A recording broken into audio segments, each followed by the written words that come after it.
Property बाजार में निवेश की सटीक सलाह के साथ पेश है आपका पसंदीदा शो प्रॉपर्टी इंडिया। हमारे रियल एस्टेट एक्सपर्ट्स के साथ जानिए कहां आपके बजट में मिल रही है सही प्रॉपर्टी और कहां पर निवेश आपका पैसा कर देगा दुगना। आपके सवालों के जवाबों और रियल एस्टेट की हर बड़ी खबर के साथ मौजूद हैं हम। नमस्कार, मैं हूं अंजलि इस्तवाल। तो चलिए सबसे पहले एक नजर डाल लेते हैं कि आज क्या क्या है खास। नेपाल में आई आपदा ने फिर उठाया सवाल, भूकंप के दौरान कितनी सुरक्षित हैं हमारी इमारतें। असुरक्षित इमारतों को सुरक्षित कैसे बनाएं, क्या इसके लिए सख्त कानून जरूरी। रिहायश निवेश के लिए शहर के कौन से इलाके हैं सबसे बेहतर, पाइए अपने सवालों के जवाब। और पिछले कुछ सालों में नवी मुंबई का घनसौली इलाका प्रॉपर्टी जगत में क्यों तेजी से है उभरा।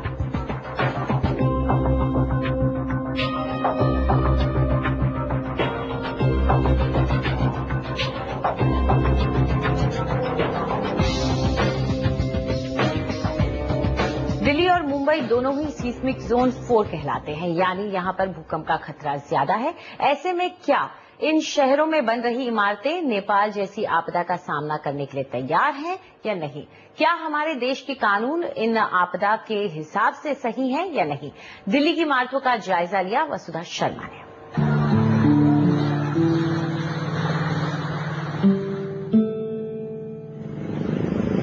करीब 15 महीने पहले राष्ट्रीय आपदा प्राधिकरण यानी एनडीएमए ने ये कहा था कि भारत के हिमालय क्षेत्र में इतना दबाव है कि 8 या उससे ज्यादा की तीव्रता का भूकंप आ सकता है, जिससे 8 से 9 लाख लोगों की मौत हो सकती है। तो सवाल अब ये नहीं कि भूकंप कब आएगा, बल्कि जब आएगा तो क्या हमारे घर सुरक्षित रहेंगे। प्रॉपर्टी इंडिया में चंद महीने पहले हमने जिस अंदेशे का जिक्र किया था, वो डर बहुत जल्दी हकीकत बन गया। 25 अप्रैल को नेपाल में आए भूकंप से भारत में एक बार फिर खतरे की घंटियां गूंजने लगी हैं। 5000 से ज्यादा लोगों की मौत की पुष्टि हो चुकी है। नेपाल के प्रधानमंत्री का अनुमान है कि तादाद दुगनी हो जाएगी। इसके अलावा हजारों घायल और बेघर लोगों का हाल देखकर हम फिर से ये सोचने पर मजबूर हैं कि ऐसी आपदा से निपटने के लिए भारत कितना तैयार है। भारत की घनी आबादी वाले शहरों में नए घरों की भरमार है।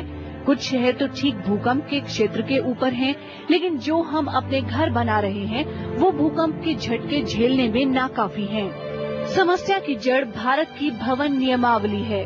भारतीय मानक ब्यूरो ने भवन नियमावली में पिछले 10 साल में सुधार नहीं किया है। इमारतें प्राकृतिक हादसों से जूझने के लिए तैयार हैं या नहीं, इसके लिए बिल्डिंग कोड में सुरक्षा सर्टिफिकेट देने का कोई इंतजाम नहीं है। सबसे चिंताजनक बात है कि ऊंची इमारतों के लिए विशेष सीस्मिक कोड तक नहीं है, यानी 10 से लेकर 50 मंजिल की इमारतें एक नियम के तहत आती हैं। भूकंप इंजीनियरिंग के विशेषज्ञ संदीप शाह कहते हैं कि कमजोर बिल्डिंग कोड के अलावा एनडीएमए के बेपरवाह रवैये ने हालात और बिगाड़ दिए हैं। What is very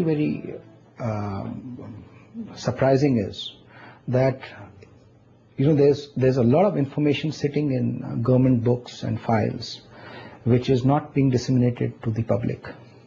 ताज्जुब इस बात पर है कि सरकारी फाइलों में दबी बहुत सी जानकारी है जो लोगों तक नहीं पहुंच रही। ऐसी जानकारी से जानें बच सकती हैं। मसलन ग्रीन इमारतों की तरह भूकंप के लिए भी रेटिंग होती है, जैसे ABCD में A सबसे मजबूत और D सबसे कमजोर। ये 2010 के एक दस्तावेज में है, लेकिन इमारतों में रहने वालों को इस बारे में मालूमात तक नहीं है। And they have also released a document in 2010. This information is not being passed down to the people living in such buildings. 2010 में एनडीएमए ने इमारतों को सुरक्षा के हिसाब से अलग अलग दर्जों में बांटने का फैसला किया था। सबसे ऊंचा दर्जा फुली ऑपरेशनल या पूरी तरह से काम में लाने वाली इमारतें, ऐसी इमारतें जिनमें कोई नुकसान नहीं हुआ है और भूकंप के दौरान भी कोई असर नहीं पड़ेगा। दूसरा दर्जा इमीडिएट ऑक्यूपेंसी या तुरंत कब्जे वाली इमारतें जिनमें महीन दरारें हों, लेकिन भूचाल के बाद भी उनमें काम चलता रहे। तीसरा दर्जा लाइफ सेफ्टी या जीवन रक्षक, ऐसी इमारतें जिन्हें काफी नुकसान तो हो लेकिन पूरी तरह गिरे नहीं, मरम्मत के बाद ये फिर से काम में लाई जा सकें। सबसे निचली श्रेणी कोलैप्स प्रिवेंशन या गिरने से रोकथाम। ऐसी इमारतों को बहुत नुकसान होगा और जल्द ही गिर जाएंगी। लेकिन दिशा निर्देश जारी होने के 5 साल बाद भी इन्हें भूकंप कोड में शामिल नहीं किया गया। फिलहाल इमारतें कोलैप्स प्रिवेंशन यानी सबसे निचली श्रेणी तक की हों तब भी ठीक मानी जाएंगी। पर जानकार आगाह करते हैं कि अगर लागू करने में ढील हुई तो सब बेकार जाएगा। पब्लिक को ये इन्फॉर्मेशन हो कि बिल्डिंग्स जो हैं ये 4 कैटेगरीज की हैं, A, B, C और D, और उनको ये पता हो कि मेरी बिल्डिंग इस कैटेगरी में है, तो कम से कम अगर उसको ये तो पता है कि जब अर्थक्वेक आएगा उसको रिएक्ट कैसे करना है। तो अगर वो कैटेगरी A और B में है, वो बिल्डिंग के अंदर भी रहेगा, उसको कोई जान का रिस्क नहीं है। पर अगर वो कैटेगरी C या D में है, उसको बिल्डिंग से बाहर भागना चाहिए। सिर्फ ये इन्फॉर्मेशन से, आपने बिल्डिंग को तो कुछ नहीं किया, पर ये अगर पब्लिक को सिर्फ ये इन्फॉर्मेशन पता होगी कि उनको रिएक्ट कैसे करना है अर्थक्वेक में, हम लाखों और मिलियंस ऑफ लाइव सेव कर सकते हैं। एनडीए में जिसकी रिटायर्ड लोगों का विभाग होने के लिए आलोचना होती रही है, वो भी हरकत में आ रहा है। एनडीएमए में जान डालने के लिए केंद्र ने विशेषज्ञों को नियुक्त किया है और हाल में बिल्डिंग कोड को नए सिरे से लिखा जा रहा है। सुप्रीम कोर्ट ने आदेश दिया है कि सभी रियल एस्टेट प्रोजेक्ट्स को अपना भूकंप रोधी दर्जा बताना होगा और एनडीएमए जनता को 4 श्रेणियों के बारे में जागरूक करने की मुहिम चलाए। ऑल्दो जो कंस्ट्रक्शन प्रोफेशनल्स हैं वो कोर्स को मान के ही आगे चलते हैं, अपना डिजाइन बनाते हैं इमारतों का, लेकिन अभी कायदे से अगर देखा जाए तो लीगली बाउंड नहीं है। तो वो अगर लीगली बाउंड हो जाता है then it becomes a legal document, और उस लीगल डॉक्यूमेंट को फॉलो करना फिर कंपलसरी हो जाता है, जो कि अभी है नहीं। एक और अहम बात मौजूदा इमारतों को रेट्रोफिट करने की है, ताकि लोग ऐसे घरों में रहें जो जलजलों के झटके सह पाएं। कैमरा पर्सन प्रेम सिंह और पूजा आर्य के साथ वसुधा शर्मा की रिपोर्ट, एनडीटीवी। तो कहा यह जाता है कि जो मौतें होती हैं वो अर्थक्वेक की वजह से नहीं होती, यानी भूकंप किसी को नहीं मारता, बल्कि जो बिल्डिंग है, इमारतें हैं, वो कितनी अच्छी बनी है या बुरी बनी है, उसकी वजह से लोगों की मौत होती है। यानी जान और माल का नुकसान इसी वजह से होता है। इस पूरे मुद्दे पर चर्चा करने के लिए हमारे साथ मौजूद है विनीत रेलिया, जो कि मैनेजिंग डायरेक्टर हैं सारे होम्स के, और डॉक्टर तुषार कांति दत्ता हैं, जो एमेरिटस प्रोफेसर हैं आईआईटी दिल्ली के। आप दोनों का हमारे साथ जुड़ने के लिए बहुत बहुत शुक्रिया। डॉक्टर दत्ता, शुरुआत आपसे करेंगे। जैसा कि मैं कह रही थी कि भूकंप तो आता है, लेकिन शायद मौत जो होती है वो इमारतों की वजह से होती है।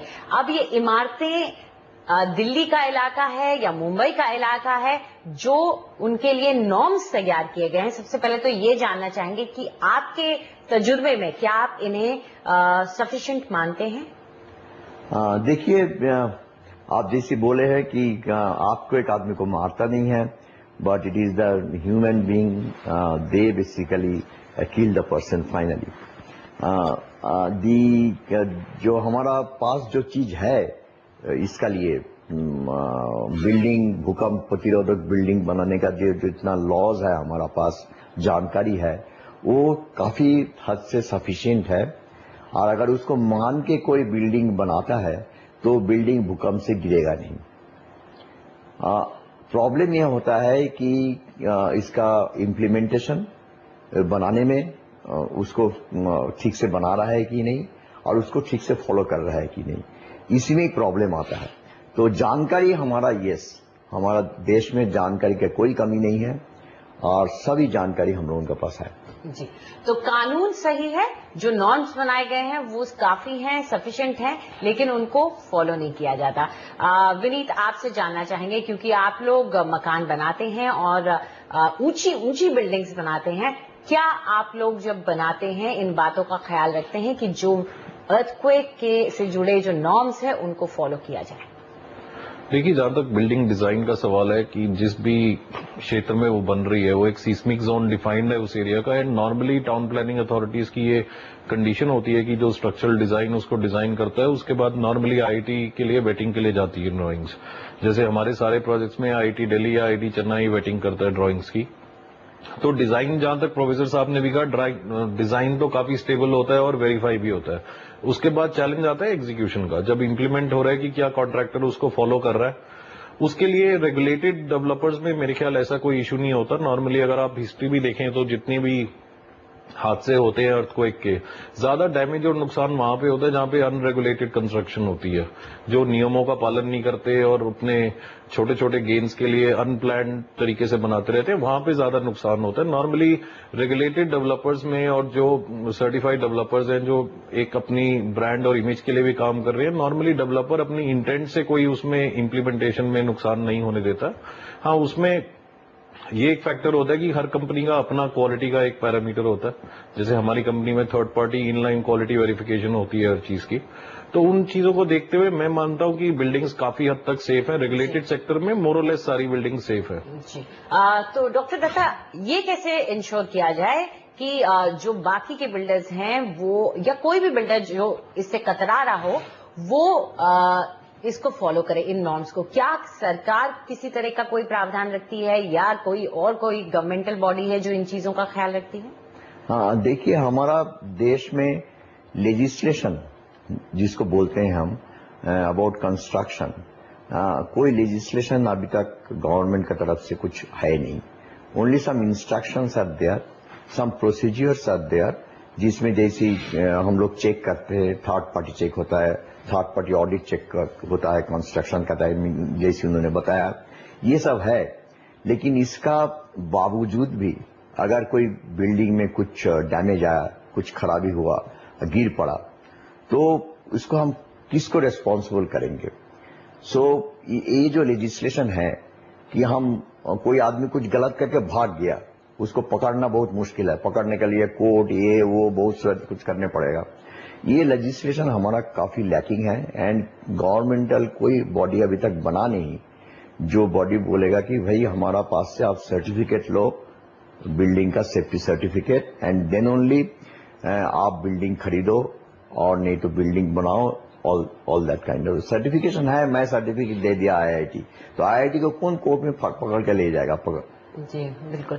तो विनीत, जब सरकार की तरफ से किसी तरह का हथौड़ा सर पर नहीं है, कोई तलवार सर पे नहीं है, ऐसे में आप लोग सेल्फ रेगुलेट करते हैं, खुद पे खुद अंकुश रखते हैं।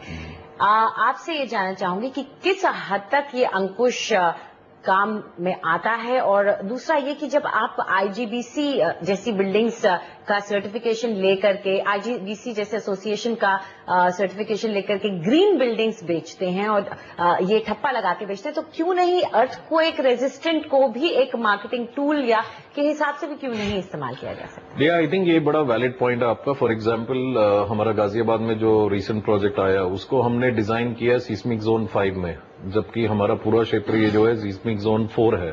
सो उसमें इट इज यूज्ड एज मतलब it's a extra benefit, extra value जो हम कस्टमर को दे रहे हैं। आई थिंक कस्टमर लेवल पे भी ये जानना बहुत जरूरी है कि कस्टमर्स को भी अप्रिशिएट करना चाहिए। अगर कोई डेवलपर एक जोन ऊपर बना के दे रहा है तो उसके लिए कॉस्ट डिफरेंशियल होता है, जो मार्केट्स नॉर्मली आज की डेट में वो अवेयरनेस नहीं है।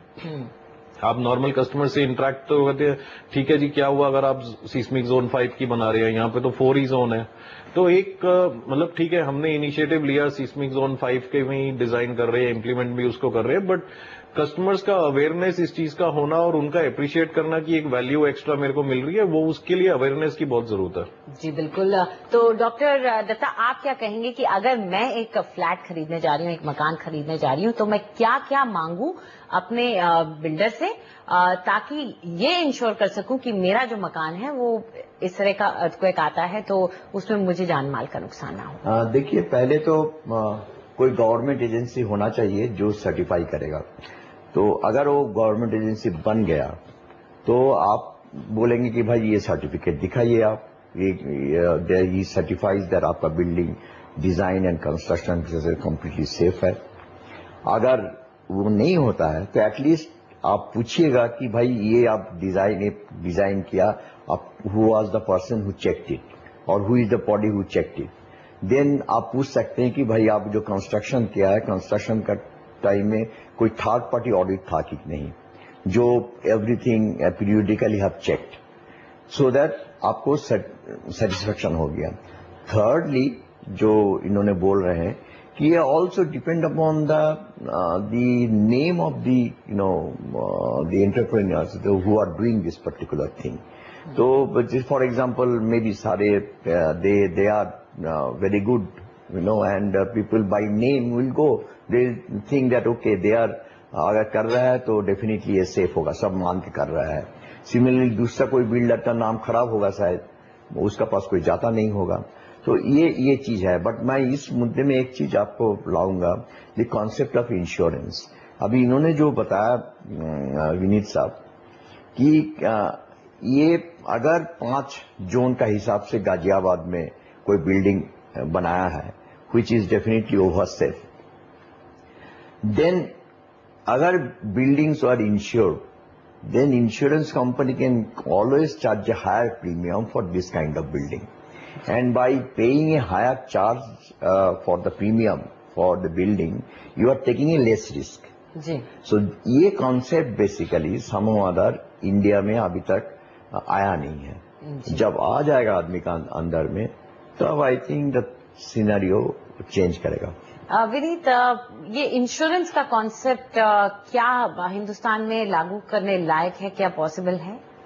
देखिए, डेफिनेटली पॉसिबल है, बिकॉज अब जो आज आपकी मेजॉरिटी ग्रोथ हो रही है हाउसिंग सेक्टर की, वो मिडिल इनकम सेगमेंट में हो रही है, और हर किसी की ये जीवन भर की पूंजी एक लगी होती है घर के अंदर। सो मेरे हिसाब से ये प्रोफेसर दत्ता का बड़ा अच्छा पॉइंट है कि इंश्योरेंस में एक बेनिफिट मिलना चाहिए। अगर कोई जोन 5 की बिल्डिंग है तो premium should be lesser than premium being charge on a zone 4 building. उससे जाके ये अवेयरनेस बिल्ड होगी और कस्टमर इसकी वैल्यू रियलाइज करेंगे।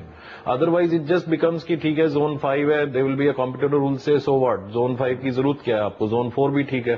तो कहीं पे कुछ एक मतलब 2 तरीके होते हैं, आप एनफोर्स कर सकते हो, दूसरा ये कि आप कुछ बेनिफिट दोगे तो people by default will like to follow that. जी बिल्कुल। तो जरूरत सिर्फ बिल्डर्स के ही काम को अपने सही तरीके से करने की नहीं है और इन नॉर्म्स को लागू करने की नहीं है, बल्कि जरूरत एक खरीदार के भी अवेयर होने की है। यानी कि आपको भी खरीदते वक्त ये सोचना है कि क्या ये बिल्डिंग जिसमें मैं पैसे लगा रहा हूं और अपना फ्लैट खरीद रहा हूं, क्या वो मेरे लिए सुरक्षित है या नहीं, क्या ये इस भूकंप के जो झटके अगर आ गए उन्हें सह पाएगी या नहीं। तो आप दोनों स्टूडियो में आए और इस चर्चा का हिस्सा बने, उसके लिए बहुत बहुत शुक्रिया आपका। फिलहाल वक्त एक छोटे से ब्रेक का, लेकिन उसके बाद प्रॉपर्टी खरीदने और बेचने की आपकी सारी उलझनें हम सुलझाएंगे, देंगे आपके सवालों के जवाब।